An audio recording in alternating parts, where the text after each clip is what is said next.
Assalamualaikum warahmatullahi wabarakatuh. Sahabat beriman, selamat datang di channel media dakwah. Hidup di dunia ini tidak pernah lepas dari ujian. Ada saat kita merasa kuat, namun seringkali kita juga merasa rapuh, bingung, bahkan tidak tahu harus berbuat apa. Dalam kondisi seperti itu, hati kita sebenarnya sedang berteriak ingin ditolong. Dan pertolongan terbesar bukan dari manusia, melainkan dari Allah Subhanahu wa Ta'ala, Zat yang Maha Kuasa atas segala sesuatu. Tapi pertanyaan pentingnya, bagaimana caranya agar kita selalu mendapat pertolongan Allah?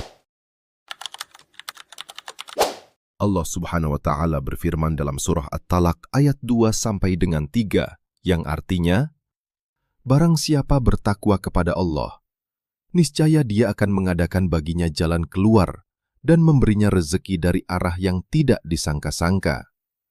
Dan barang siapa bertawakal kepada Allah, niscaya Allah akan mencukupkan keperluannya.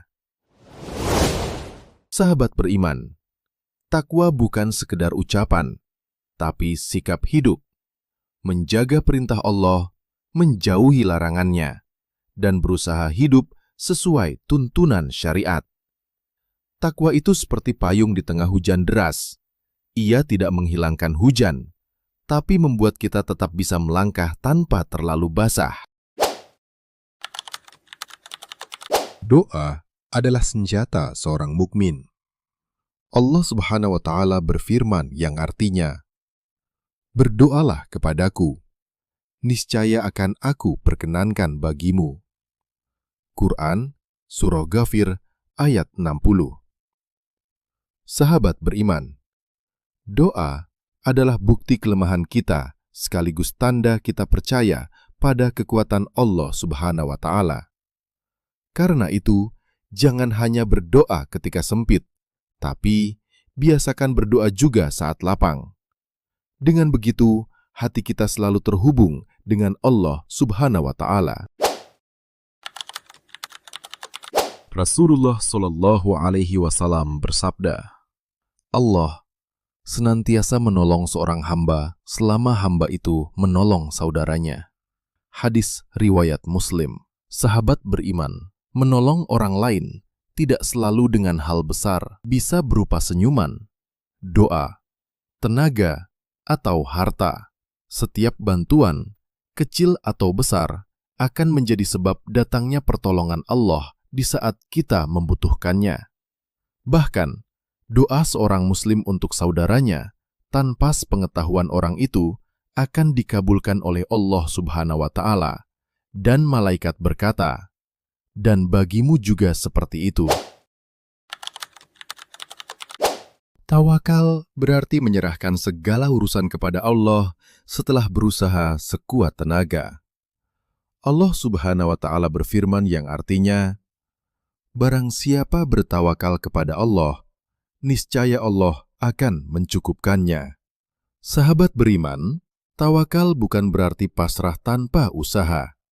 Rasulullah Shallallahu Alaihi Wasallam bersabda kepada seorang sahabat, ikatlah untamu, lalu bertawakallah.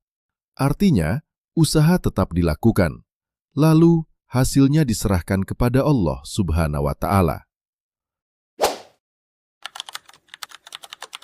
Allah Subhanahu wa Ta'ala berfirman, sesungguhnya Allah beserta orang-orang yang sabar. Quran, Surah Al-Baqarah, ayat 153. Sahabat beriman, sabar bukan berarti diam, tapi kekuatan hati untuk tetap teguh di jalannya. Rasulullah Shallallahu Alaihi Wasallam bersabda, siapa yang Allah kehendaki kebaikan padanya, maka Allah akan menimpakan musibah kepadanya. Hadis riwayat Bukhari. Artinya, ujian bukan tanda kebencian Allah, tapi tanda cinta. Semakin kita sabar, semakin dekat pertolongan Allah Subhanahu wa Ta'ala. Sahabat beriman, inilah 5 kunci agar hidup selalu ditolong Allah Subhanahu wa Ta'ala. tetap istiqomah menjalankannya, insya Allah hidup kita tidak pernah dibiarkan sendirian. Pertolongan Allah akan selalu hadir, bahkan di saat yang paling kita butuhkan. Semoga video singkat ini dapat bermanfaat. Tetap dukung channel ini dengan mengklik tombol subscribe, like, dan bagikan video ini kepada sahabat beriman lainnya. Wassalamualaikum warahmatullahi wabarakatuh.